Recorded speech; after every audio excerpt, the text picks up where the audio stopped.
a small update with regarding the axles, the Jag axles. I was getting on well with them.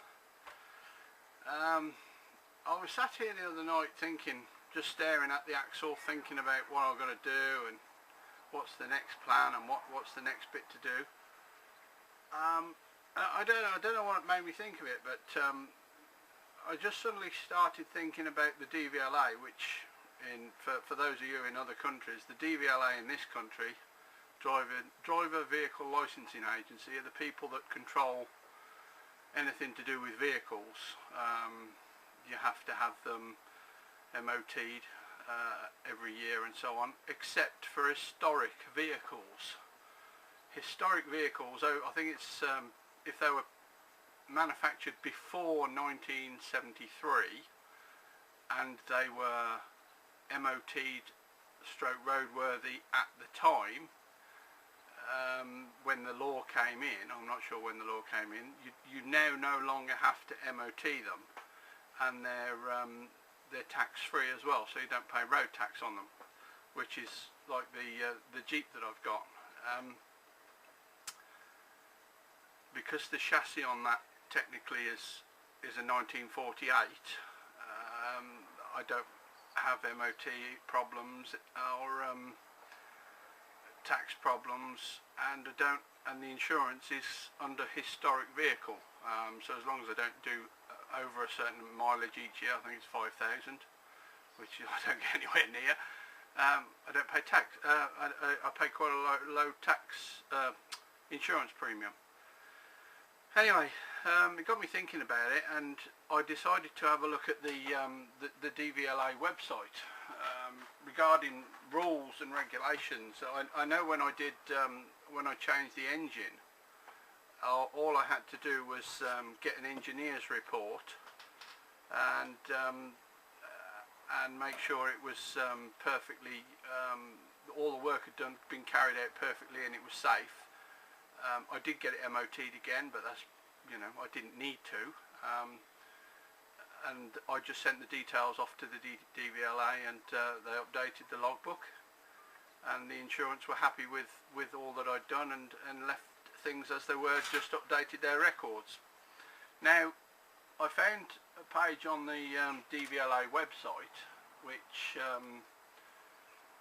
is all to do with the rules and regulations of what you can and can't change on a vehicle of a certain age, or any vehicle, come to that. I'll see if I can find it again as I'm chatting, but basically, in a nutshell, the DVLA works on a point system. So, for example, if the bodywork and the chassis is original, you get 5 points. If the engine is original, you get 1 point. If the transmission is original, you get a point. If the axles are original, you get 2 points, and so on and so forth.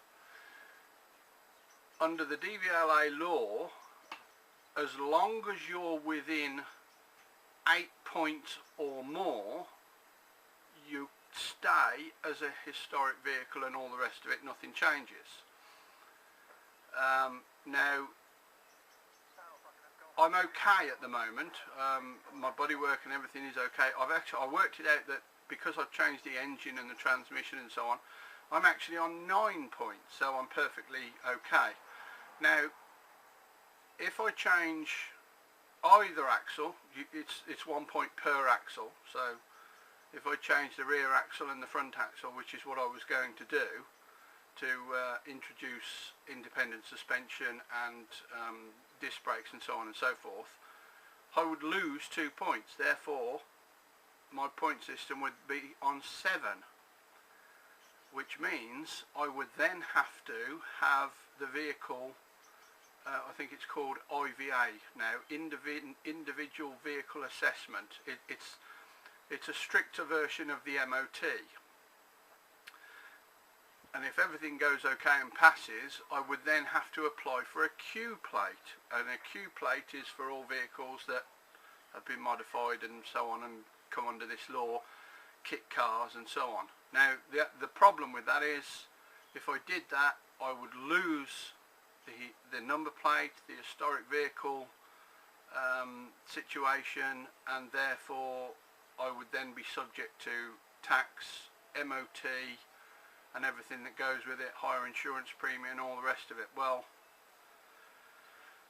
it's to me it's just not worth it. For what I would gain in that situation, it's not worth the aggravation. So I've decided not to continue with the actual project that I was going to do. So there we go. It's as simple as that. It's a pain. I've done all the work, but I should have looked into it a bit better before I started. But you know, your brain goes into overdrive and you start thinking about doing things long before that. You know, you do things before. You know, it's like people, you know, read the manual before you start working. But anyway, there you go. It's a bugger and it's a shame, and but like I say, it's just not worth the aggravation. Let me just see if I can find this page on the DVLA to show you.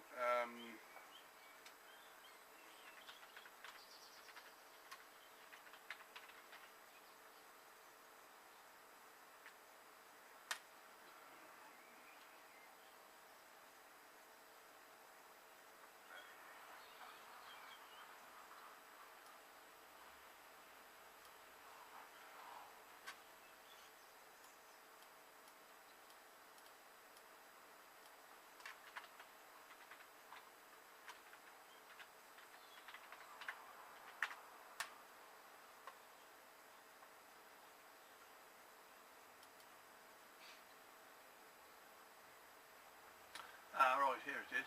I think this is the one. Yeah, right. Let me see if I can bring you in here to show you what's going on. If you can see this. I don't know if you can.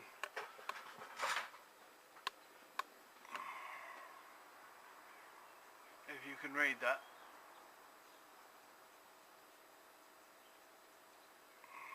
There you go. Anyway, at the moment I've still got 5 points for my body and everything, the axles and suspension and axles both, suspension, original axles and so on. So at the moment I'm on 9 points.